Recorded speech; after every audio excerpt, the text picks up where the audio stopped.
r/NoSleep. Posted by u/throwawayal2343. Whatever you do, don't turn off the light. I've just moved into my new apartment and I found the sheet yesterday when cleaning one of the old vents in the bathroom. I'm OCD like that and can't handle the thought of something being dirty. It was two-sided and written with sloppy handwriting, as if the person was in a rush. Even though it was in such a bizarre place, I figured the previous tenants must have accidentally left it. I was about to toss it in the trash, but I couldn't help myself scanning the contents of the sheet. I was due a break anyway as I had been at it for a few hours, so I moved some boxes, sat down and began to read. It went as follows. It was Friday night and I had just got back from an 8-hour work shift at the gas station. I was working whilst up to my neck with college assignments, but money had been low recently, so when my manager asked if I could do the extra shift I didn't refuse. After a long night of dealing with some strange characters and stacking shelves until my arms ached, I wanted nothing more than to crash in my bed. Life had been tough recently, losing my father to cancer and girlfriend moving out just the week after, so I tended to drown my problems by being proactive, even if it meant working myself to death. I got in, made a snack and forced myself to touch up an essay I was writing that was due the following week. After some time I realized I had been sat behind my laptop for a while. At this point it was around 2 a.m. and my body begged me to stop. That's when I figured to call it a night. I went to brush my teeth and change into some normal clothes. It was then when I first noticed it. I couldn't exactly tell you what I felt when I hovered around the light switch. It was more of a thought. Like my subconscious mind was warning me of something I hadn't picked up on. My body shivered and I visualized a cold breath down my spine. It was weird, but I brushed it off on my lack of sleep and promptly undressed. Once I had got out of my tacky 7-Eleven uniform and into something more comfortable, I paused for a second, turned off the light and jumped into bed. I am by no means an insomniac. When I was a kid I was always that friend at sleepovers that was out in 5 minutes while you all stayed up talking about which girls you had a crush on. It was one of my perks that I cherished. I could sleep like a baby almost anywhere, unfazed by the noise, temperature or anything that might hinder a normal person from sleeping. My mother used to call me Sleeping Beauty as a joke. But for some reason, this night was different. I lay there for a few minutes, maybe more, tossing and turning, blanket over me and eyes shut. My mind, however, was racing. I got the eerie feeling that someone or something was watching me. I didn't want to open my eyes. The room felt cold. Unreasonably cold. I just wanted to wake up and be at my mundane routine like I was every weekend. I remember how my then girlfriend had always made a point of making me do chores and the habit had stuck. Slowly, fed up feeding my irrational fears, I opened my eyes. The room was. I couldn't describe it. Something was out of place. Despite the lack of light I could see that I was most certainly not in my room. I know it sounds crazy, I too hardly believed what I was seeing either. It sure as hell looked like my room, but it wasn't. Through the pale moonlight I could make out that my wardrobe was on the wrong side of the wall, and my chest of IKEA drawers were on the floor. I couldn't fathom what I was seeing. The whole thing was like a cheap knockoff imitation of my room, but all wrong. I shot up. Stiff. It was then when I heard it. A blood-curdling groan. It sounded like a wounded animal, but sinister. As if the strange sound meant me harm. I scanned the room but saw nothing. I went to turn on the light, but just as I was about to flip the switch I thought I heard it again. That same blood-curdling sound. Light flooded the room from the bulb and I felt everything go back to normal. Tonight was just one of those strange nights I'm sure everyone gets every once in a while. When you just feel that the whole world is out to get you. I went to get a glass of water from the kitchen and lightly chuckled at myself for being so immature.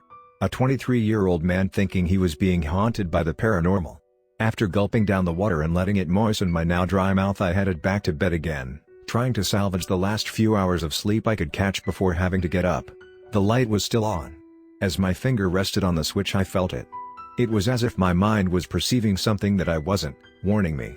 I was annoyed now. It was gone 3 a.m. and I had spent the past hour behaving like a child. Without a second thought the room turned dark and I was once again in the warmth of my bed. Breathe in. Breathe out. Fresh air poured into my lungs and was then released. Eyes closed. Fresh air. In. Out. Repeat. No thoughts. But the air was too fresh. With a cold, chilly aftertaste. It was as if I was outside and it resembled nothing like the stuffy air of my small apartment. I was skeptical but too proud to say spooked. Again, I brushed it off. Deep down, however, I knew something was seriously off. I was just about drifting off when I heard whispering. At least, I thought it was that, but it sounded more like the sound a sleepwalker would make. Slow and unintelligible. It wasn't me. I wished I was asleep. Instead, I was hearing voices that didn't exist. They couldn't exist. Could they? I lived alone. They must have been a figment of my sleep-deprived imagination. Surely. The mind does strange things when it's not rested, like that sleep experiment the Russian scientists did on the inmates. They had been starved of precious sleep for days and ended up losing their marbles. Just then, something stroked my exposed foot. I think I died inside. It felt like a wet and slimy hand had grabbed my ankle. It felt small and... Before I could compare it to anything, I sprang up facing the foot of my bed. An automatic reflex I wished I hadn't done. There, standing in my room, were two figures. One was of small frame, like that of a child. The other was freakishly tall. And not normal tall but Shaquille O'Neal tall. It was as if he or it was hunched over to gain a better look at me. I froze. Still. I could hear my blood pumping and ears throbbing. I focused my eyes and got a better look at the two things in my room. The giant one was holding the small one's hand. Its sickly lean frame was not in proportion with its body. I could just about make out their faces, and all I can say is otherworldly. Stuff of urban legend. Stuff you expect to read about in horror books, not see staring at you in your goddamn bedroom. They had grotesque white skin with a damp texture, as if it was made out of paper mock. Small black beady eyes that looked like shriveled raisins. No mouths. No noses. Just those eyes. Lifeless. Staring at me. I wondered if they could see me in the dark, sense the terror that I felt exuding out of me. Just then the smaller one edged towards me, now pointing right at me. Dragging the other one behind it. How was I going to get out of this? Was this it? How I'd die? I then remembered how turning on the light had got rid of those strange groans, and turning it off had brought about these things. If I could only make it to the light in time. It was now or never. I counted to 3. 1. They get closer. 2. Heart pounding. They're a matter of feet away. 3. I make a beeline for the light and pound on the switch, but nothing. It can't be. I do it again and again. Faster but no result. Their heads are turned now, slow rhythmic movements as they edge towards me and that blood-curdling noise they make. I run to the living room and try the switch there, but the same outcome. Darkness prevails. I thought of the safest place I could go to. My car. As I made my way to the front door, I saw that it was wide open. Ajar. To my horror, I found that outside there were more of those grotesque human-like things. A lifeless swarm. Just waiting outside in the corridor. They too were now creeping their way in. Like a bunch of predators who knew their prey was helpless. I could have got a knife from the kitchen and maybe defended myself, but it meant passing my bedroom again, and the original two creatures were now already outside. Making their way towards me. The cold air rushed through me and I went with my last resort. The bathroom. I sprinted in and locked it. Frantic. Small thumps began knocking at the door. They were patient.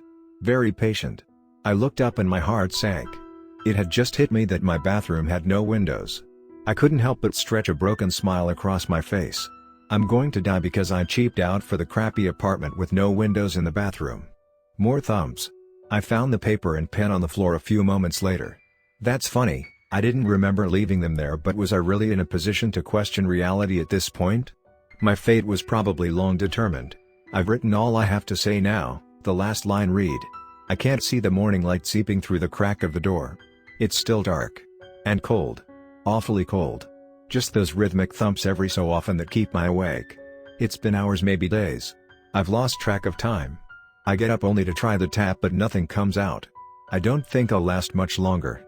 I'm fighting the urge to just open the door and face whatever monsters want to get me. Whatever you do, don't turn off the light. I put the sheet down and thought for a moment. I was kind of creeped out, but I guessed some kid must have been just playing a prank on me. It was getting late and I needed rest. I went to my room, the only room in the house. Boxes were still stacked everywhere and I had made little progress. Before I turned the light out to head for bed, I laughed. The silly story had actually messed with me. I proceeded to turn off the light and hop into bed. It's cold. Too cold.